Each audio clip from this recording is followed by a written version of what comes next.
ទៀមទាការផ្លាស់ប្ដូរនិងលើកទឹកចិត្តសូមចែករំលែកវីដេអូរបស់អ្នកជំរាបសួរបងប្អូនជនពិការភាពអ្នកគាំទ្រនិងអ្នកសាមគ្គីភាពទាំងអស់គ្នាខ្ញុំឈ្មោះអាសាហ្វបេនយ៉ាមីនីជាជនពិការភាពម្នាក់នៅក្នុងប្រទេសអ៊ីស្រាអែលខ្ញុំកំពុងតស៊ូដើម្បីសិទ្ធិរបស់យើងនិងការព្យាបាលដោយសមធម៌សម្រាប់សហគមន៍ពិការភាពទាំងមូលបញ្ហារបស់យើងមានច្រើនចាប់ពីស្ថានភាពធ្ងន់ធ្ងរនៃអ្នកគ្រូបង្វឹកសម្របសម្រួលនៅក្នុងផ្ទះសំណាក់ជនពិការផ្លូវចិត្ត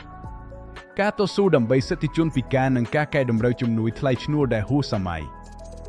ការខ្វះខាតសេវាពេទ្យផ្ទះសម្រាប់អ្នកដែលមានការលំបាកក្នុងការធ្វើដំណើរនិងបញ្ហាជាច្រើនទៀតដែលលម្អិតនៅក្នុងឯកសារភ្ជាប់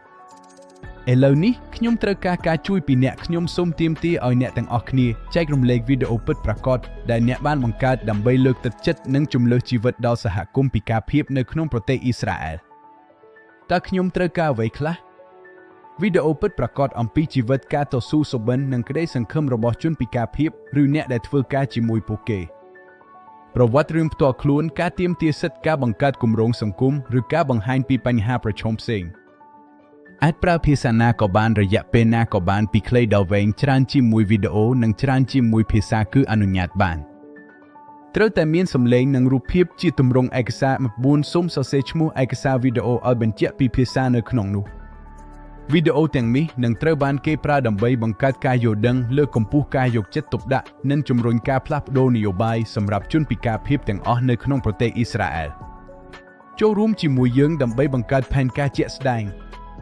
ក្រៅពីការផ្ញើវីដេអូយើងកំពុងតស៊ូដើម្បីកែតម្រូវជំនួយថ្លៃឈ្នួលដែលបច្ចុប្បន្នមានតែ770 shekel ក្នុងមួយខែលើកកម្ពស់ស្ថានភាពរបស់ជនពិការដែលមើលមិនឃើញដែលមិនទទួលបានផ្ទះសាធារណៈជំនួយថ្លៃឈ្នួលឬប្រាក់បន្ថែមគ្រប់គ្រាន់ធានាថារដ្ឋាភិបាលនិងស្ថាប័នជាតិឆ្លើយតបទៅនឹងតម្រូវការបន្ទាន់របស់យើងសំឡេងរបស់អ្នកគឺជាធម៌ពលរបស់យើងចូលរួមជាមួយយើងក្នុងការតស៊ូដើម្បីយុត្តិធម៌សង្គមនិងជីវិតដ៏ថ្លៃថ្នូរសម្រាប់ជនពិការភាពទាំងអស់